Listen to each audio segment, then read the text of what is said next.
Xinampas, the floating great gardens of ancient America. These man-made islands were called Xinampas. They had very high crop yields with up to 7 harvests a year, feeding hundreds of thousands of people. How did they build these Xinampas? Again, by constructing man-made islands. Mexico City was formerly an island that fed 200,000 inhabitants from floating gardens called Xinampas. During the Aztec Empire, the island in the middle of the Lake Tenochtitlan, now Mexico City, was the biggest and best fed city in the world and completely surrounded by water. They survived from floating gardens that converted the marshy wetlands of the lake into arable farmland. Each garden was 300 feet long by 30 feet wide. To make a garden, workers weaved sticks together to form a giant raft, and then piled mud from the bottom of the lake on top of the raft to create a layer of soil 3 feet thick. The rectangular gardens were anchored to the lake by willow trees planted at the corners. Each garden was lined on all sides by canals to allow canoes to pass with workers and materials. This network of gardens extended for 22,000 acres across the surface of the lake. The floating gardens were companion planted with corn, beans, squash. The Milpa planting system, an intercropping planting system that is by far the most sustainable, the world's most productive agricultural technique on Earth. The Milpa planting system is on top of the Xinampas. In 1519, they were discovered by Cortez and the Spanish conquistadors, who documented the incredible self-sufficient city before ordering the destruction of the Xinampas floating gardens. Eric Killmonger burning the sacred herb in the movie Black Panther is mockery of Hernan Cortez burning the sacred Xinampas in the fall of Tenochtitlan. These ancient Xinampas also served to control flooding when excess water in the rainy season was diverted from Mexico City, working as vessels of regulation. These ancient Xinampas were built on the marshy fringes of the lake surrounding Tenochtitlan, now known as Mexico City. In addition to its extensive biological wealth, the Xinampa agroecosystems provide important ecosystem services to urban and peri-urban areas. The permaculture farming systems of ancient America, consisting of the Milpa and Xinampas, have always fostered local American cultures, value systems, and social organizations. The Milpa-Xinampa system also stands out for preserving ancestral agricultural knowledge and technologies, as farmers preserve traditional pre-Hispanic cultivation techniques that have been transmitted orally. It has been estimated that over the centuries, the production profile of the Xinampas was transformed, giving the Xinampa producer greater options as well as better adaptation of its means of production to the environmental conditions. The Xinampas have always been an important source of food for one of the most populated cities on the planet, generating 40,000 tons of agricultural production per year. The Xinampa system has an extensive farming method, expanding local food production through technological innovation. Xinampas enable intense cultivation throughout the year and have been one of the main activities that have supported regional economy in the great lands of ancient America, creating a real food cornucopia in our land, the real utopia. We're talking about Xinampas, otherwise known as floating gardens. Now, there are several ways you can do this. They're talking about building a peninsula into an existing pond. In Mexico, they take low-lying areas and dig channels to allow the water to go through them. We'll go to that website here shortly. This is chinampas.info. I'm just going to open this image here to show you a little slideshow of some of the Mexican Xinampas. You can see it's mostly land and just a little bit of water. There are several benefits to this. Obviously, one, less water use.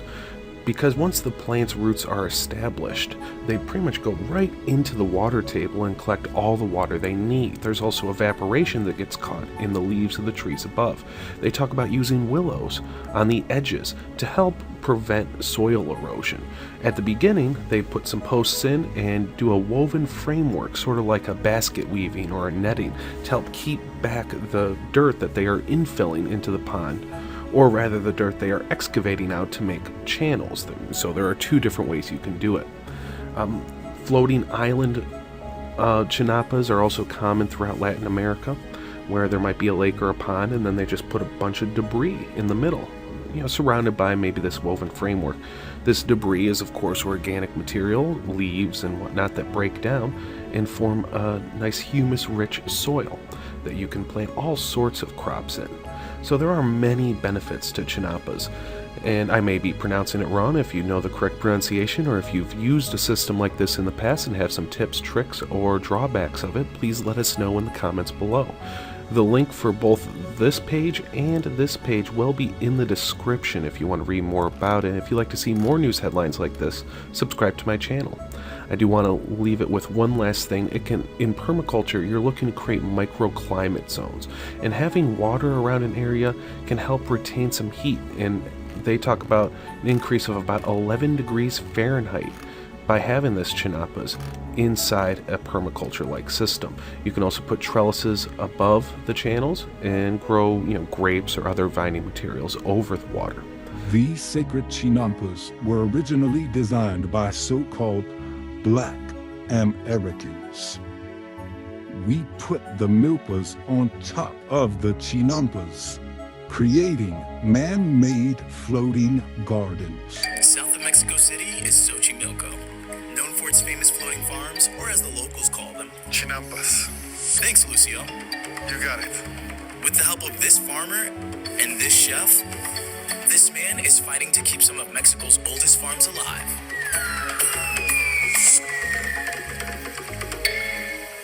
Meet Lucio. He's one of the co-founders of Yolcan, a non-profit aimed at preserving the Xinampas. The Xinampas are these artificial islands built even before the Aztecs. So for us at Yolcan is so important to preserve this culture and this space. The Xinampas have some of the most fertile land in all of Mexico, and because of that, some of the best produce in the country is grown there. Los beneficios de este cultivo es de que son naturales. No trae nada de químico, todo es natural. Principalmente la materia orgánica que se extrae de los canales. This is Noé. He's one of the farmers that works in Xochimilco and still uses the ancient Xinampa technique. Muchos nutrientes para las plantas que son de hortalizas y también de flores. Las Xinampas al principio es muy difícil porque hay que tener jornaleros, pues lo importante es dinero. Because the farmers lack the money to hire workers, they often leave the Xinampas to find better paying jobs in the city. Lucio knew that the only way to keep the farmers in Xochimilco was to get the Xinampas' fresh produce into restaurants all throughout Mexico City. Enter Jorge Vallejo. I'm the chef and the owner of the restaurant Quintonil in Mexico City. Jorge is considered one of Mexico's top chefs, and his restaurant Quintonil is rated number 6 in Latin America's 50 best restaurants. This guy is the real deal. I really wanted to be part of Yolcan because you have to be aware about where the ingredients you work with come from, who grows them, if they're organic or they are at least as natural as possible. It's almost impossible to have as fresh as they have because everything has been taken from the soil hours, no more than a day. So I think it's very important to not only work with the farmers but also let them be part of the story. Jorge, along with other Mexican chefs, work with Yolcan to buy the produce from the Xinampa farmers and include them into their dishes. We have a turkey with different vegetables from the Xinampas, tlapique with different leaves that come from the Xinampa as well. Yolcan has gone on to partner with 50 more of Mexico's chefs, bringing work back to the farmers and providing hope for the future of the Xinampas. We believe that farmers are the caretakers of the land, and also of our health. So for us, the Xinampa is this symbol of Mexican agriculture. We hope that people will have a glimpse of what Xochimilco used to be more than 800 years ago. The Xinampas of ancient Mexica are an indigenous and highly sustainable agricultural system that maintains high productivity and intense recycling of nutrients, creating no waste where even human excrement was used as fertilizer. The most ancient, gracious Xinampas.